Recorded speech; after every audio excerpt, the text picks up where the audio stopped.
कांग्रेस के हक में होगा यह बिल्कुल मैं नहीं मानता हूं। बहुत सारे और ऑप्शंस है जनता के पास, समय ही मार्च 6 तारीख के बाद ही हम जान पाएंगे कि वास्तविकता क्या है। किंतु आपने जहां तक कांग्रेस के रैली में, राहुल जी की रैली में भीड़ की बात कही, तो मैं आपको याद दिला दूं कि इसी प्रकार की भीड़, मैंने पहले भी कहा था, इसी प्रकार का भीड़ अनेक दूसरे राज्यों में जहां राहुल गांधी इलेक्शन कैंपेन के लिए गए वहां भी देखने को मिला। किंतु यह भीड़ कभी चुनावी परिणाम में परिणत नहीं हुआ, कभी भी वोट में परिणत नहीं हुआ, परिवर्तित नहीं हुआ।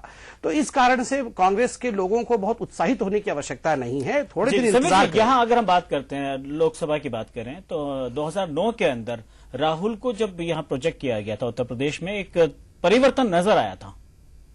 नहीं, परिवर्तन नजर आया, स्वाभाविक है, कहीं ना कहीं परिवर्तन होता है, किंतु इंतजार किया जाए। अभी से किसी प्रकार के कंक्लूजन में पहुंचना उचित नहीं है, क्योंकि हमने कुछ दिन पूर्व देखा राहुल गांधी और प्रियंका गांधी जिस प्रकार से एक तरह से खिसियाए हुए हैं, लग रहा है कि वो नाराज हैं, गुस्से में हैं। ये दिखाता है, ये बॉडी लैंग्वेज ये दर्शाता है कि उन्हें भी ये अनुभूति हो रही है कि कहीं ना कहीं उन्हें हार का सामना करना पड़ रहा है। वरना इस प्रकार का बॉडी लैंग्वेज की वो मैनिफेस्टो को फाड़ दे, बच्चों को लेकर स्टेज पर आए, ये अपने आप को एक इनसिक्योर एटीट्यूड को दर्शाने वाली चीज है।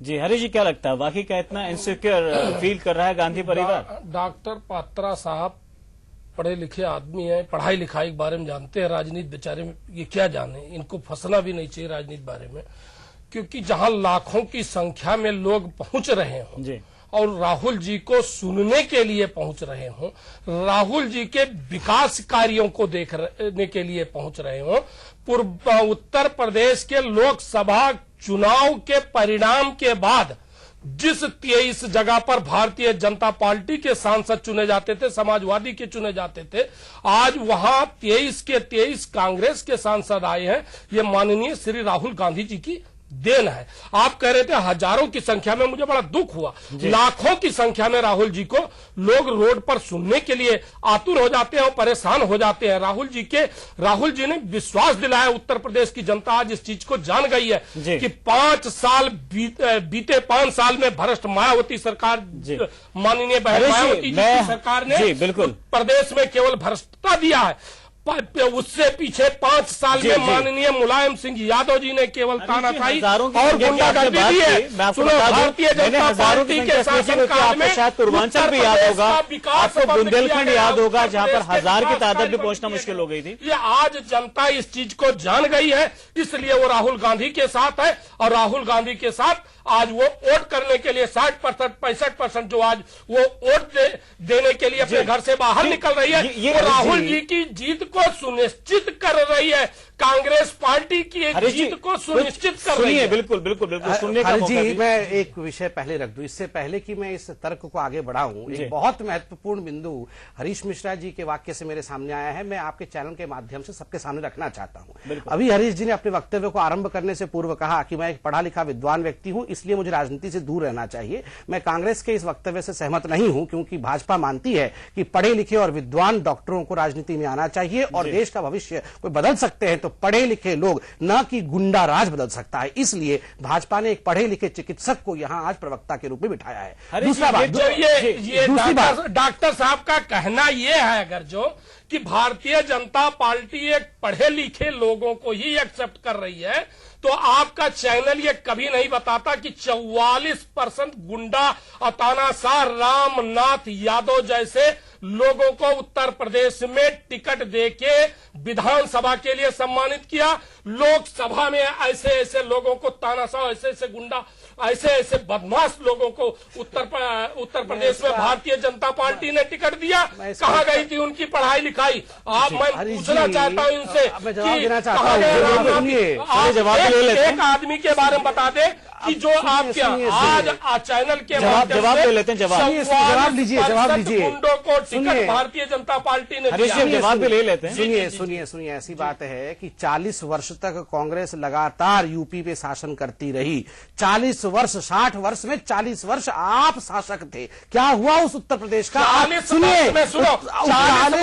वर्ष करने के पश्चात क्या कर दिया आपने? 40 वर्ष में हमने उत्तर प्रदेश को नहर दिया। 40% में हमने रेल यात्राएं दी, रोडवेज यात्राएं दी, रोड राजमार्ग को जोड़ा, शहरी राजमार्ग को जोड़ा, गांव का विकास किया, गन्ना मिलें खुलवाई, उद्योग जितने भी डिस्ट्रिक्ट उद्योग नगर थे उनको उद्योग नगर घोषित किया। ये सब हमारे 22 साल किए हुए कार्य थे।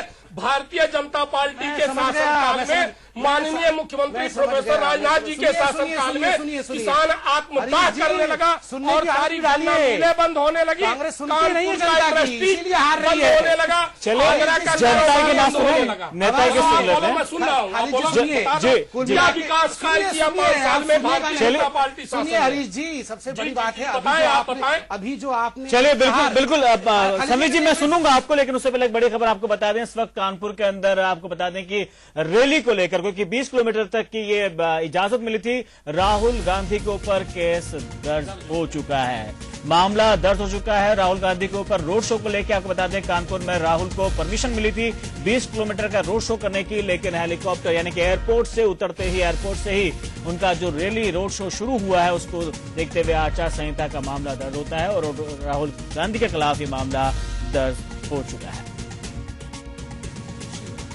तो कानपुर के अंदर राहुल गांधी के ऊपर केस दर्ज हो चुका है। अब आपको बता दें कि लगातार इस तरह के मामले, अब रोड शो को भी हटा दें तो कभी सलमान खुर्शीद के ऊपर मामला दर्ज होता है तो कभी और भी मामले इसी तरह के जो सामने निकल कर आते हैं।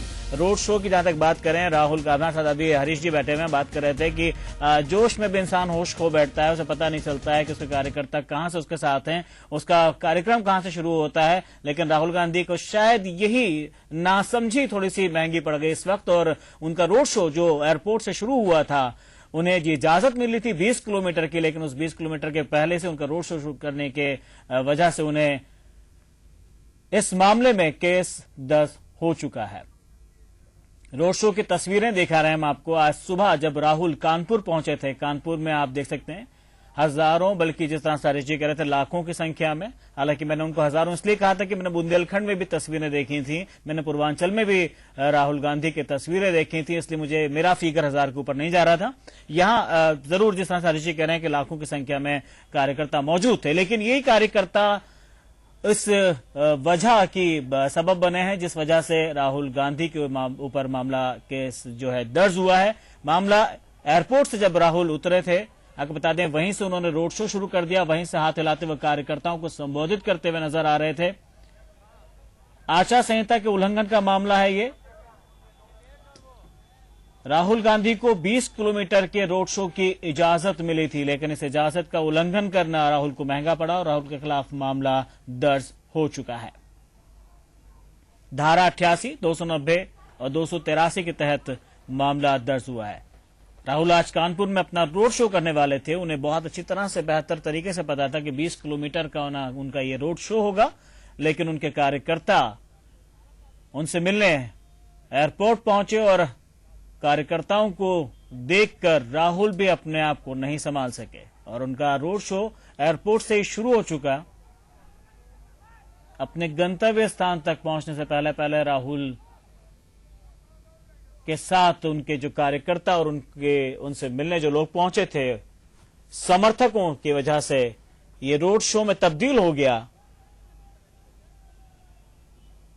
और एयरपोर्ट से रोड शो करने के वजह से राहुल के खिलाफ धारा 88, 290 और 283 के तहत मामला दर्ज किया गया है।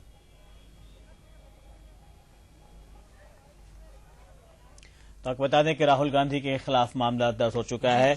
जी हरीश जी क्या कहेंगे आप? मैं आपको बताऊं खालिद साहब, हम लोग केस दर्ज होने से नहीं डरते क्योंकि हम आजादी के रोड शो करेंगे, ये बेशर्मी है। मैं आपको बात बताऊं, पहले मेरी खालिद जी बात सुनो। हम आजादी के दीवानों के वंशज हैं, हमें देश को आजाद कराने के लिए जेल जाना पड़ा, तो उल्लंघन करते रहेंगे कानून का, बिताई है, कानून तोड़ते रहेंगे। राहुल जी ने कोई उल्लंघन नहीं किया। डॉक्टर कात्रा जी सुने मेरी बात, मैं आपको बता रहा हूँ, आप सुने मेरी बात। राहुल जी को सुनने के लिए एयरपोर्ट से जब लाखों लोग आ गए, उनके गाड़ियों के आगे खड़े हो गए, रोड पर खड़े हो गए, तो राहुल जी, इलेक्शन का टाइम है, राहुल जी को निकल के बाहर उनका सम्मान रखना पड़ेगा। और आपको बताना चाहता हूं कि ये उत्तर प्रदेश की तानाशाह सरकार आज राहुल जी के ऊपर केस न दर्ज करे और उनको जेल करा दे। कल उनको अपने आप परिणाम मिल जाएगा कि उत्तर प्रदेश का परिणाम क्या है। राहुल जी के साथ उत्तर प्रदेश की जनता कैसे सीना ताने खड़ी है।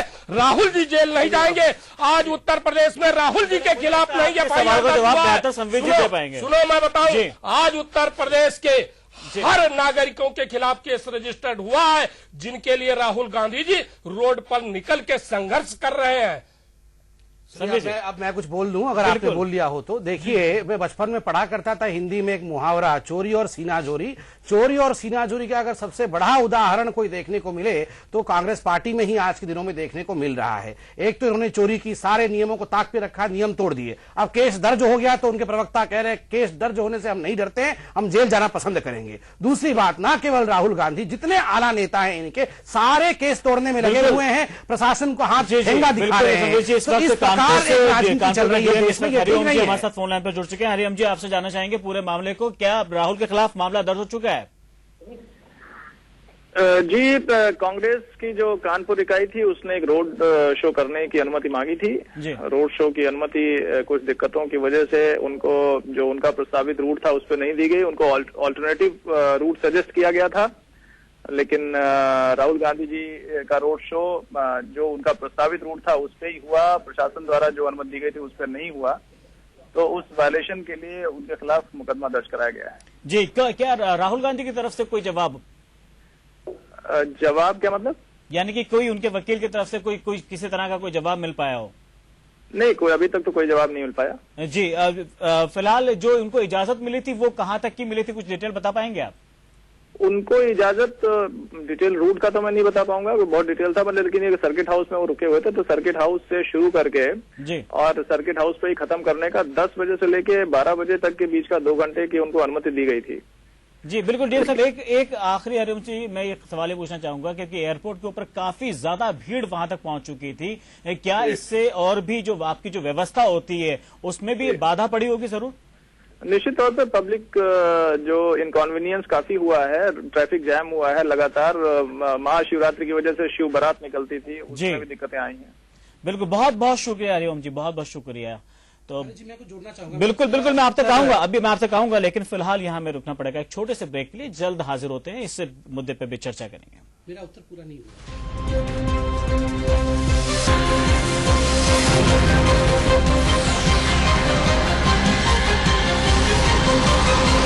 GNN न्यूज, सिर्फ खबर।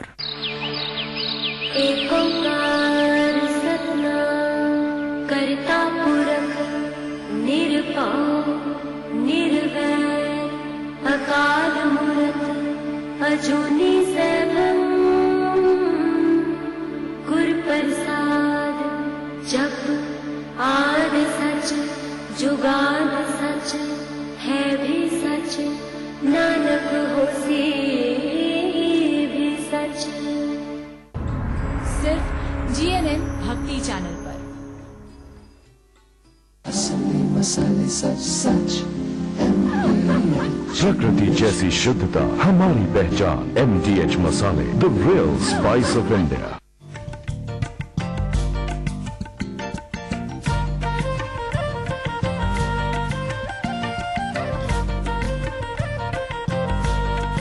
हर भारतीय का विश्वास GN डेयरीज। इस उम्र में भी मेरे सारे के सारे दांत सुरक्षित थे।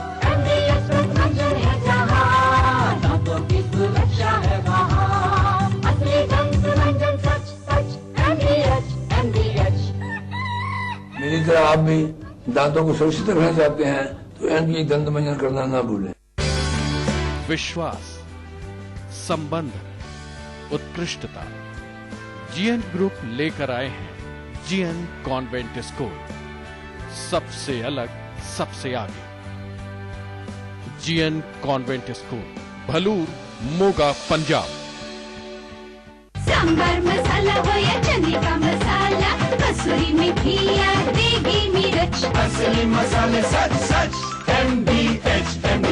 आप लोगों को काफी डर है कि नोएडा एक्सटेंशन में उनके लिए जो घर है वो सुरक्षित होगा कि नहीं। कैग की रिपोर्ट संसद में रखे जाने के बाद शीला दीक्षित में इस कदर घबराहट थी कि उन्होंने आनन फानन अपनी कैबिनेट की बैठक बुलाई। आज एक बार जोरदार धमाका हो रहा है। कैसा धमाका ना उन्होंने देखा था, सुना था। कभी किसी दलित के घर खाना खाते दिखते थे राहुल गांधी, तो कभी किसी ग्रामीण की बाइक पर बैठकर घूमते नजर आते थे राहुल गांधी। यहाँ जितनी भी भीड़ इकट्ठी हुई है, सबकी एक आवाज है, एक ही कहना है कि ये लड़कियों की गलती नहीं है। देश भर से अन्ना के समर्थक उनके अनशन के साथ जुड़ रहे हैं। हम अन्ना के साथ हैं। सरकार जब तक भ्रष्ट रहेगी, सरकार तो भ्रष्टाचार करती रहेगी। GNN न्यूज, सिर्फ खबर।